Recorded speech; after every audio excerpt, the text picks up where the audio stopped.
नमस्कार, मैं उस्मिता। बिहारी न्यूज में आपका स्वागत है। आज 21 मार्च दिन शनिवार। खबरों की ओर बढ़ने से पहले सभी मुस्लिम भाई बहनों को ईद मुबारक। तो चलिए एक नजर डालते हैं आज की सुर्खियों पर। बिहार बोर्ड इंटरमीडिएट और मैट्रिक 2026 का रिजल्ट मार्च में हो सकता है जारी। इंटरमीडिएट के बाद आएगा मैट्रिक का रिजल्ट। छात्रों को जल्द मिलेगी विस्तृत जानकारी। बिहार में आज मनाई जा रही ईद उल फितर। पटना के गांधी मैदान में सुबह 7:30 बजे से होगी मुख्य नमाज। मुख्यमंत्री नीतीश कुमार ने प्रदेशवासियों को दी मुबारकबाद। राज्य निर्वाचन आयोग ने पंचायत चुनाव की तैयारियां की पूरी। चेहरे की पहचान और ईवीएम से बिहार पंचायत चुनाव होंगे पारदर्शी। मतदाता एक ही मशीन से करेंगे सभी पदों पर वोटिंग। बीसीईसीबी ने जारी किया डीसीसी 2026 नोटिफिकेशन। पॉलिटेक्निक और पैरामेडिकल कोर्स के लिए 21 अप्रैल तक करें आवेदन। दस्तावेज अपलोड और फीस भुगतान पूरी तरह होगा ऑनलाइन। पटना जू में लॉन्च हुआ नया मोबाइल ऐप और वेबसाइट। टूर प्लान और वन्य जीव जानकारी अब सीधे मोबाइल पर होगी उपलब्ध। खोए बच्चों की सुरक्षा और ऑडियो हेल्प भी होगी शामिल। बिहार में बीपीएल परिवारों के लिए आएगा मुफ्त रूफटॉप सोलर पैनल योजना। आवेदन की अंतिम तिथि 31 मार्च। सुविधा ऐप या फिर सुविधा केंद्र से किया जा सकता है आवेदन। रियान पराग ने बिहार के वैभव सूर्यवंशी को लेकर दिया बड़ा बयान। युवा खिलाड़ी को दबाव संभालने की रणनीति बताई। 30 मार्च को गुवाहाटी में होगा चेन्नई सुपर किंग्स का मैच। चलिए एक नजर डालते हैं आज की 25 बड़ी खबरों की ओर। कोल इंडिया लिमिटेड और साउथ ईस्टर्न कोलफील्ड लिमिटेड में अप्रेंटिसशिप के लिए बम्पर भर्ती निकाली गई है। कुल 1600 पदों के लिए आवेदन किए जा सकते हैं। इच्छुक उम्मीदवार 31 मार्च 2026 तक ऑनलाइन फॉर्म भर सकते हैं। आवेदन के लिए योग्यता 4 वर्षीय इंजीनियरिंग डिग्री, 10वीं के बाद 3 वर्षीय डिप्लोमा या फिर 12वीं के बाद 2 वर्षीय डिप्लोमा होनी चाहिए। न्यूनतम आयु 18 वर्ष है। उम्मीदवारों को पहले NATS 2.0 पोर्टल पर पंजीकरण करना होगा, फिर अन्य विवरण भरकर आवेदन करना होगा। आवेदन फ्री है। चयन मेरिट लिस्ट के आधार पर होगा। इसके बाद डॉक्यूमेंट वेरिफिकेशन और मेडिकल परीक्षा होगी। ग्रेजुएट अप्रेंटिस को 12,300 और टेक्नीशियन को 10,900 रुपए प्रति माह स्टाइपेंड मिलेगा। अधिक जानकारी के लिए ऑफिशियल नोटिफिकेशन देखें। चैत्र नवरात्रि के तीसरे दिन आज होगी मां चंद्रघंटा की पूजा। चैत्र नवरात्रि के तीसरे दिन मां दुर्गा के तीसरे स्वरूप मां चंद्रघंटा की पूजा होती है, जो शांति, साहस और वीरता का प्रतीक है। सिंह पर सवार और अर्धचंद्र से सुशोभित मस्तक वाली मां की 10 भुजाओं में त्रिशूल, गदा, धनुष, बाण आदि है। इनके पूजन से भय, कष्ट और नकारात्मक ऊर्जा दूर होती है।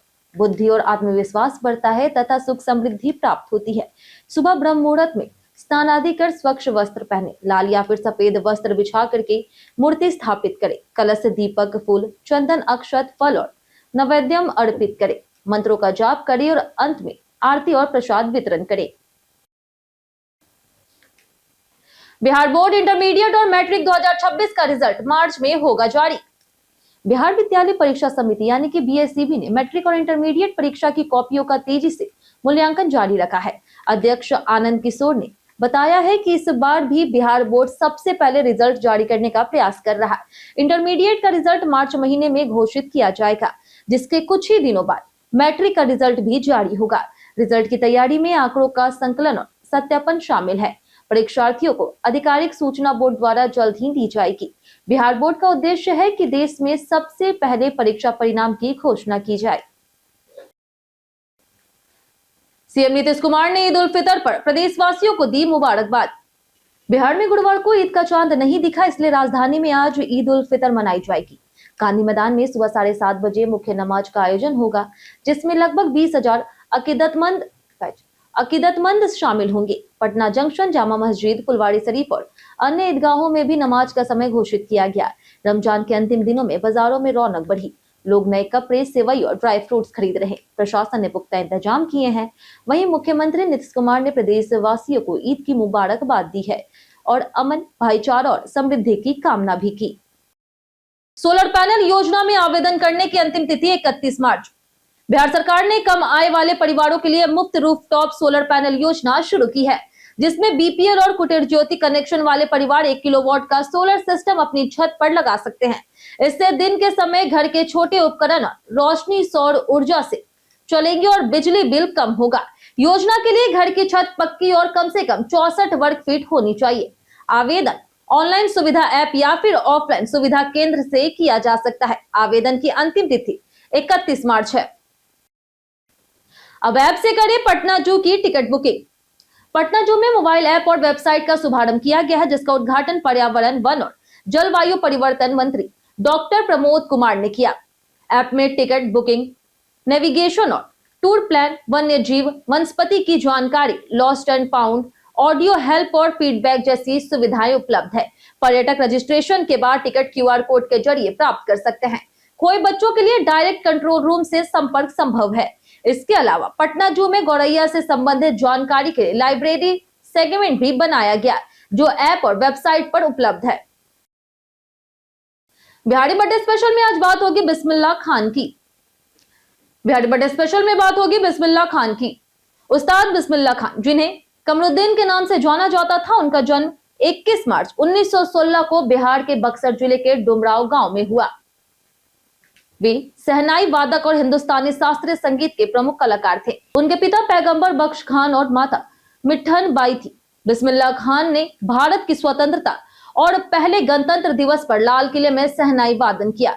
उन्हें भारत के सर्वोच्च सम्मान भारत रत्न सहित पद्म विभूषण, पद्म भूषण और पद्मश्री से नवाजा गया। उनका निधन 21 अगस्त 2006 को वाराणसी में हुआ। उनके सहनाई कला ने भारतीय संगीत को विश्व स्तर पर पहचान दिलाई।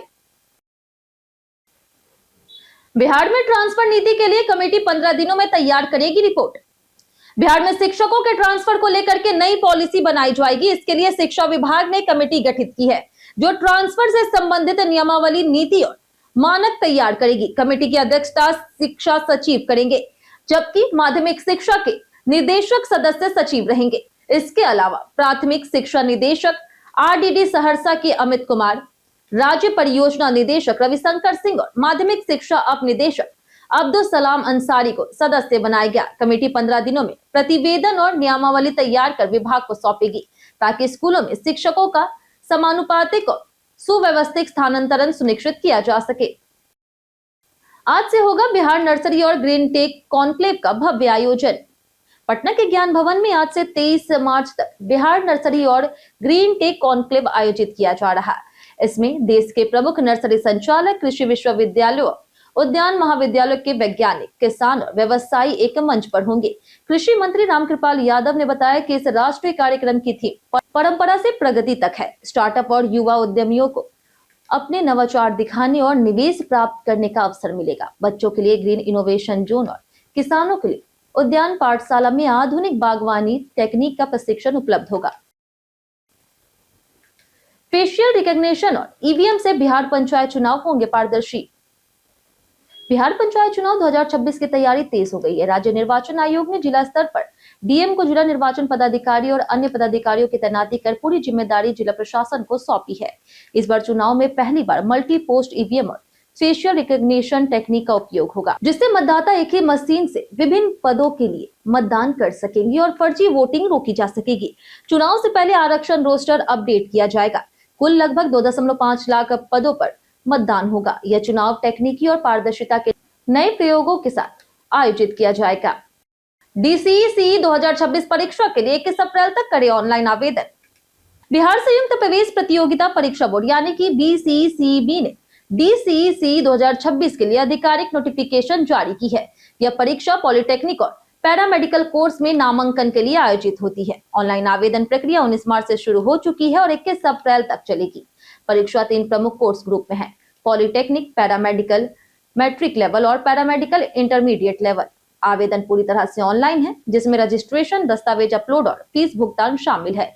यह परीक्षा तकनीकी और स्वास्थ्य क्षेत्र में करियर बनाने के लिए बिहार के छात्रों के लिए महत्वपूर्ण अवसर प्रदान करती है। भागलपुर के अजगैबीनाथ धाम स्थित बाबा अजगैबीनाथ मंदिर में श्रद्धालुओं की सुविधा के लिए नगर परिषद ने ग्लास ब्रिज निर्माण सहित मंदिर का कायाकल्प शुरू कर दिया है। मुख्य पार्षद राजकुमार गुड्डू और तकनीकी टीम ने एरिया सर्वे का परियोजना की तैयारी पूरी की। मंदिर में सुरक्षा के लिए पर्याप्त सीसीटीवी कैमरे लगाए जाएंगे और सड़क किनारे ध्वनि विस्तारक यंत्र से सुबह वंदे मातरम और महत्वपूर्ण सूचना प्रसारित होगी। मंदिर के मुख्य द्वार के पास पार्किंग और पौराणिक शिव मंदिर के सामने आकर्षक पार्क भी बनाया जाएगा। सभी कार्य श्रावणी मेला से पहले पूर्ण करने का लक्ष्य है। 50,000 सीटों पर एआईसीटीई मान्यता वाले वोकेशनल कोर्स ही होंगे मान्य। बिहार के उच्च शिक्षा संस्थानों में 2026-27 सत्र से केवल AICTE मान्यता प्राप्त वोकेशनल कोर्स में ही दाखिला लिया जा सकेगा। राज्य के लगभग 50,000 सीटों पर यह लागू होगा। शिक्षा विभाग ने सभी विश्वविद्यालयों को निर्देश दिया है कि बिना मान्यता वाले कोर्स में नामांकन रोके, मानकों के अनुरूप सीटें निर्धारित करें और योग्य आधारभूत संरचना और शिक्षकों की उपलब्धता सुनिश्चित करें। वोकेशनल कोर्सों में आरक्षण नीति का पालन अनिवार्य होगा और मेधा सूची पारदर्शी तरीके से वेबसाइट पर अपलोड करनी होगी। नियमों की अनदेखी करने वाले संस्थानों के खिलाफ कार्रवाई की जाएगी। बिहार सरकार ने धार्मिक आयोजनों के लिए 1.63 करोड़ रुपए किए स्वीकृत।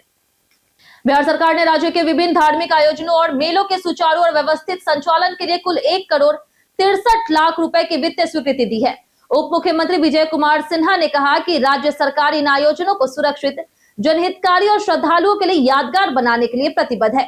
पटना में रामनवमी शोभा यात्रा के लिए 50 लाख, दुल्हिन बाजार के उलार धाम सूर्य मंदिर चैती छठ मेला के लिए 6 लाख और औरंगाबाद चैती छठ मेला के लिए 30 लाख रुपए स्वीकृत किए गए।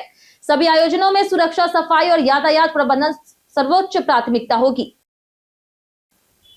बिहार में 23 मार्च से शुरू होगी सीएम नीतीश कुमार की 5.0 समृद्धि यात्रा। बिहार के मुख्यमंत्री नीतीश कुमार की बहुचर्चित समृद्धि यात्रा का 5वां चरण 23 मार्च से शुरू हो रहा। यह यात्रा जहानाबाद और अरवल से शुरू होकर के कैमूर, रोहतास, भोजपुर, बक्सर और 26 मार्च को पटना में समाप्त होगी। यात्रा के दौरान मुख्यमंत्री विकासात्मक और कल्याणकारी योजनाओं की समीक्षा करेंगे, अधिकारियों के साथ बैठक करेंगे और आम लोगों से जनसंवाद कार्यक्रम के माध्यम से सीधे संवाद स्थापित करेंगे। इस दौरान करोड़ों रुपए की नई परियोजनाओं को शुभारंभ भी होगा।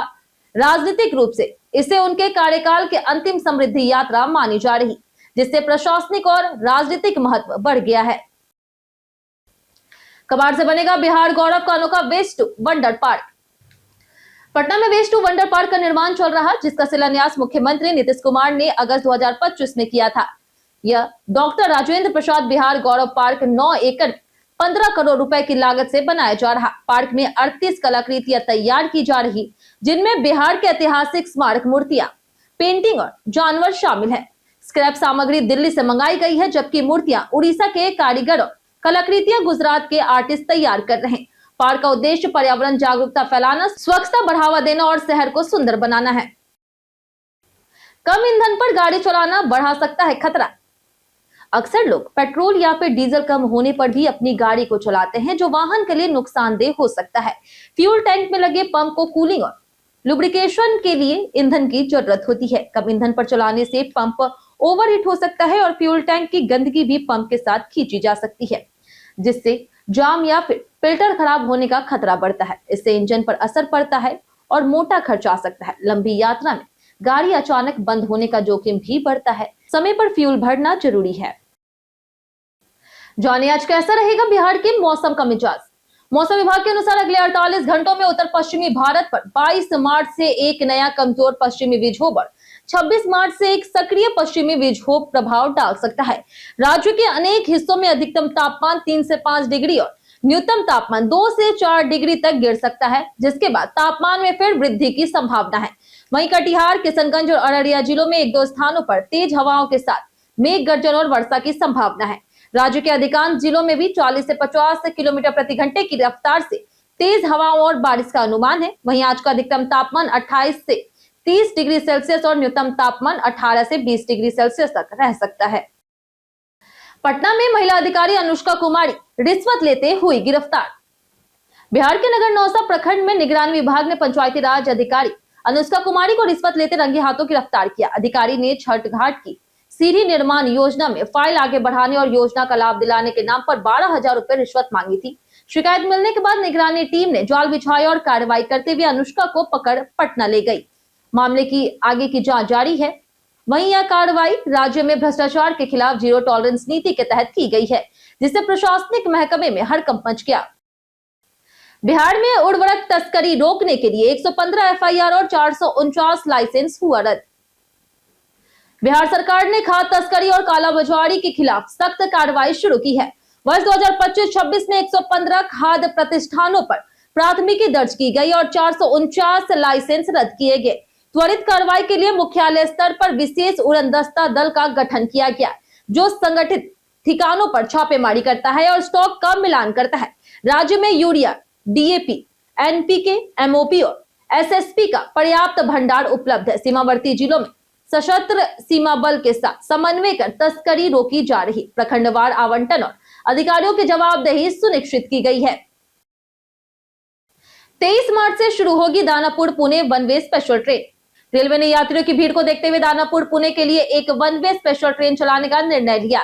यह ट्रेन 23 मार्च 2026 को रात 8:55 से दानापुर से प्रस्थान करेगी और आरा, बक्सर, डीडीयू, प्रयागराज, छिवकी, जबलपुर होते हुए 25 मार्च को सुबह 5 बजे पुणे पहुंचेगी। इसमें 18 शयनयान कोच होंगे। इसके अलावा Samastipur Mumbai summer special train 23 अप्रैल से साप्ताहिक चलेगी। समस्तीपुर से गुरुवार रात 3 बजे से रवाना होगी और मुंबई से मंगलवार को वापस लौटेगी। इसमें 22 कोच होंगे, जिसमें एसी और गैर एसी श्रेणियां शामिल है। यह रेलवे यात्रियों के लिए डबल तोहफा साबित होगा। कई कारणों से दर्ज है भारत के इतिहास में आज की तारीख। 1887 में मानवेंद्र नाथ राय का जन्म हुआ, जो आधुनिक भारतीय दार्शनिक थे। वहीं 1912 में ख्वाजा खुर्शीद अनवर, प्रसिद्ध संगीतकार, और 1916 में शहनाई वादक उस्ताद बिस्मिल्लाह खान का जन्म हुआ। 1923 में नटराज रामकृष्ण नृत्य गुरु और 1952 में हिंदी साहित्यकार केशव प्रसाद मिश्र का जन्म हुआ। वहीं 1978 में अभिनेत्री रानी मुखर्जी का जन्म हुआ। 2003 में उपन्यासकार शिवानी का निधन हुआ। 2009 में मेजर मोहित शर्मा अशोक चक्र से सम्मानित भारतीय सैनिक का निधन हुआ। साथ ही आज के दिन विश्व डाउन सिंड्रोम दिवस और विश्व कविता दिवस मनाया जाता है। रियान पराग ने बिहार के वैभव को दबाव संभालने की दी सलाह। राजस्थान रॉयल्स के कप्तान रियान पराग ने इंडियन प्रीमियर लीग 2026 के सीजन को लेकर के कहा कि टीम के युवा बल्लेबाज वैभव सूर्यवंशी पर इस साल स्वाभाविक रूप से काफी चर्चा और दबाव रहेगा। पराग का मानना है कि पिछले सीजन में शानदार प्रदर्शन करने वाले सूर्यवंशी को इन सुर्खियों को खुद पर हावी नहीं होने देना चाहिए। उन्होंने स्पष्ट कहा कि कप्तान के तौर पर उनका प्रयास यह रहेगा कि युवा खिलाड़ी पर टीम का भरोसा बना रहे। आरआर का पहला मैच 30 मार्च को सीएसके के खिलाफ होगा। व्हाट्सएप में सुरक्षित मैसेजिंग के लिए जाने ये महत्वपूर्ण सेटिंग्स। आज के समय में व्हाट्सएप सिर्फ चैटिंग का जरिया नहीं, बल्कि निजी जानकारी और अहम डिटेल्स रखने का प्लेटफॉर्म बन गया।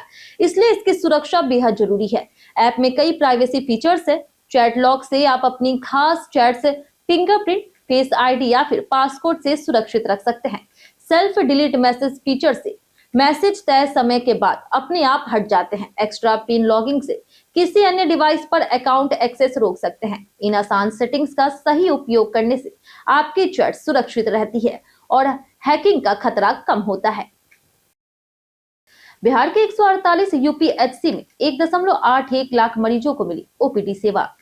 बिहार के 148 शहरी प्राथमिक स्वास्थ्य केंद्र संचालित है, जिनमें 51 केंद्रों पर पॉलीक्लिनिक सेवाएं उपलब्ध है। जुलाई 2025 से फरवरी 2026 तक इन केंद्रों में 1,81,239 मरीजों को ओपीडी सेवाएं मिल चुकी है।